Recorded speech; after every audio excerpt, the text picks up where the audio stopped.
Welcome guys, and it is LSHD Gaming here, and what you're going to be watching in the background is a flawless gameplay of me playing Strike on Tokudana. Of course we're against the First Order and we're trying to defend and stop them escaping with the artifact. Now this is what makes this game even more, a little bit cool.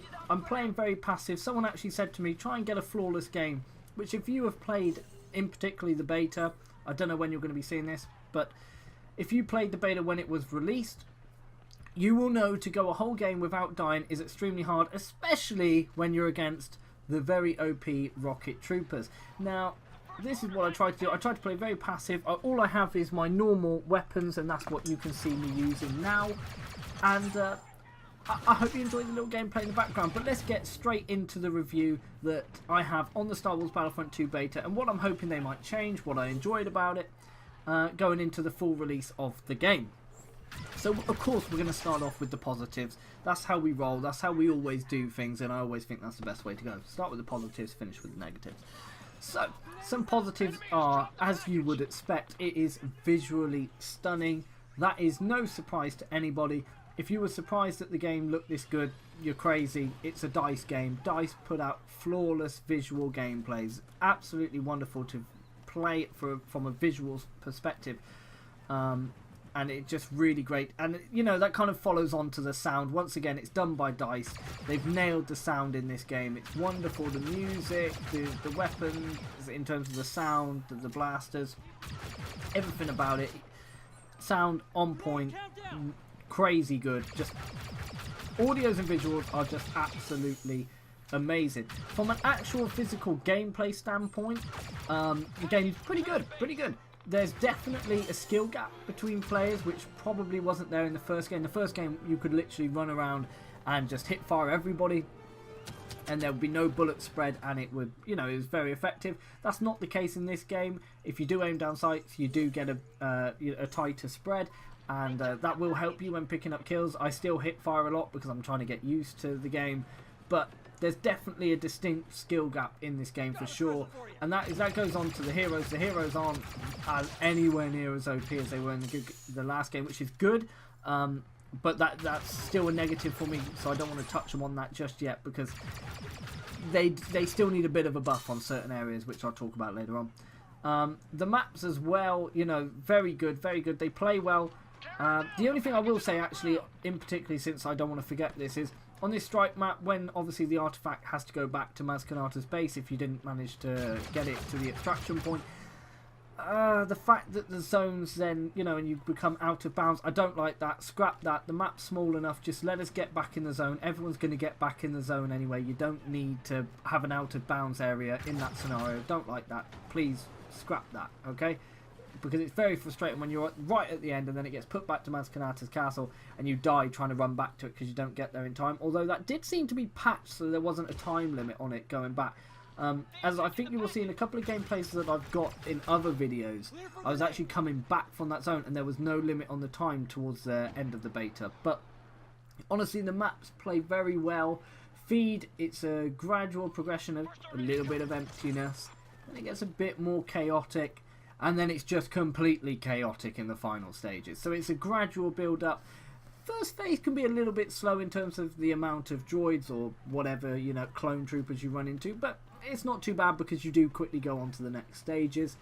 I would say that the MTT needs buffing, because it is just way too easy to stop it before you even get to the final round. I tried getting a gameplay where I could be a hero and at the back, and it just took forever to get that sort of gameplay. That will be coming up in videos at a later date as well, just to let you know.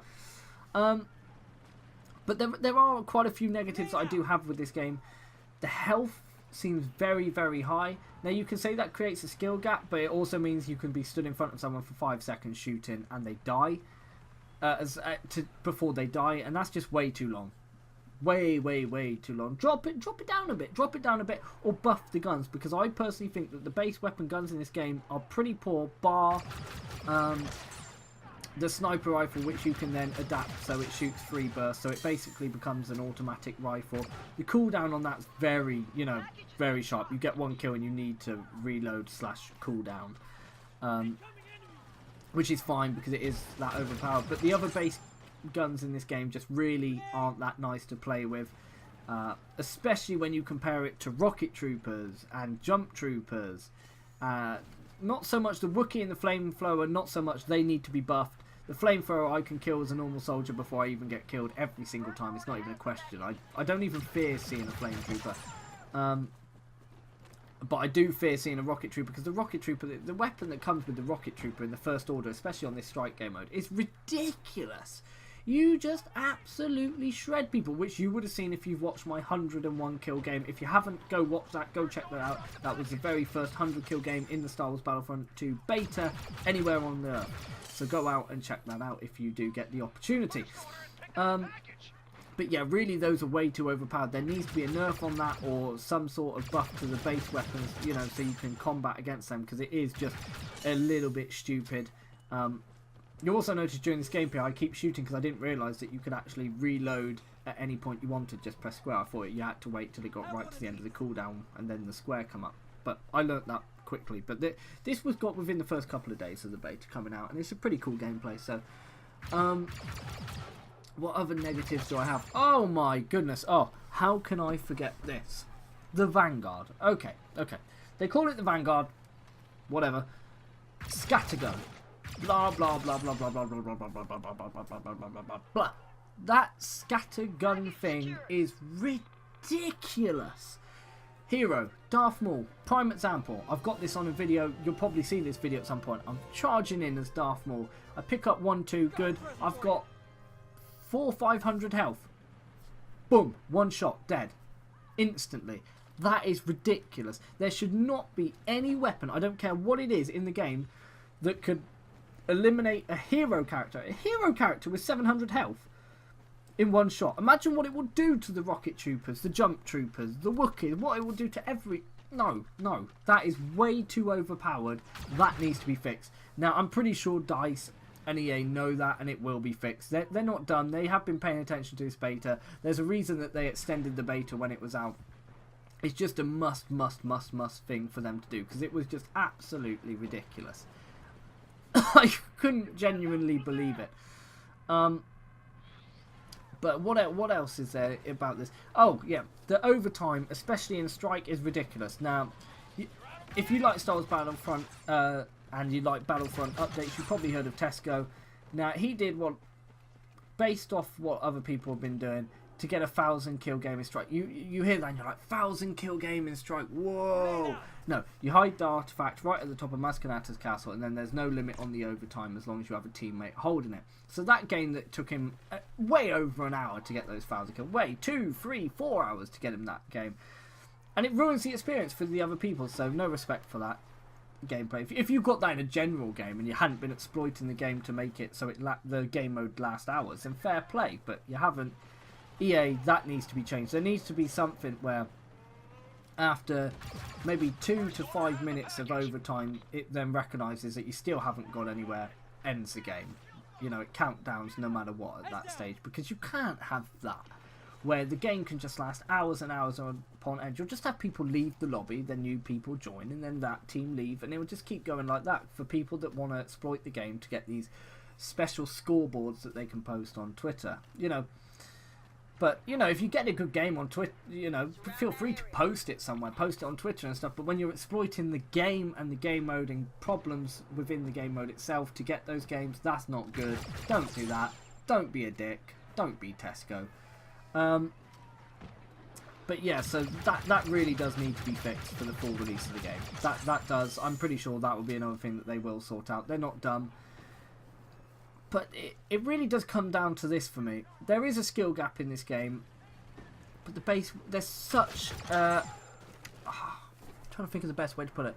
There's such an imbalance between being a hero, a jump or rocket trooper, and then being a normal soldier. Normal soldier, you get murked.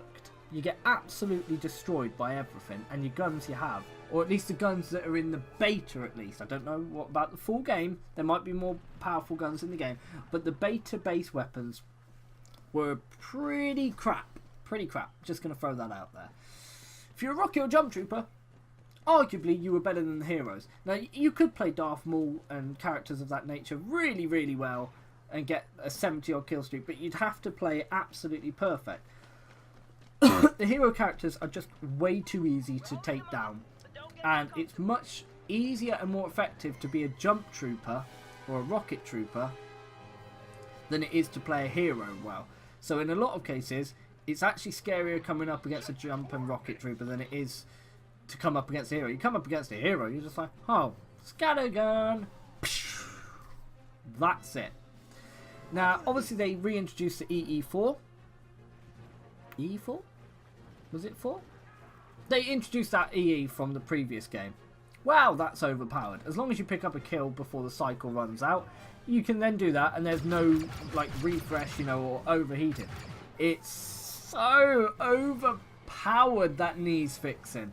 It's ridiculous how OP it is to then just go on an absolute rampage with that. I think I've got a clip of that as well somewhere for another gameplay. So you're going to see all these OP stuff in gameplays coming up, or you might have already seen them before this, depends what comes up first. But it's ridiculous. There was like 5-6 people on the step, and I went boom, boom, boom, boom, miss, miss, miss, boom, boom, boom, boom, and they just all died before they could even kill me. It was just absolutely crazy. Now, I know the specialist class in particular only has 100 health, so it has less health, so you're like, yeah, that might be overpowered, but at the same time you have less health, so you will die quicker. Mate, that gun's so overpowered it makes no difference. You could give someone 12 health and they'd still win that gunfight. That's how overpowered it is. So, personally, I think that needs fixing. Now, for space battles, anyone that knows me knows that I am not a space battles guy. I don't enjoy flying. It's not my thing. I'm firmly boots on the ground. However, I'll be the first to say, I enjoyed Starfighter this time round. I did. I actually enjoyed it a little bit. Was I good at it? No. Was I bad at it? No. Was I average at it? Yes.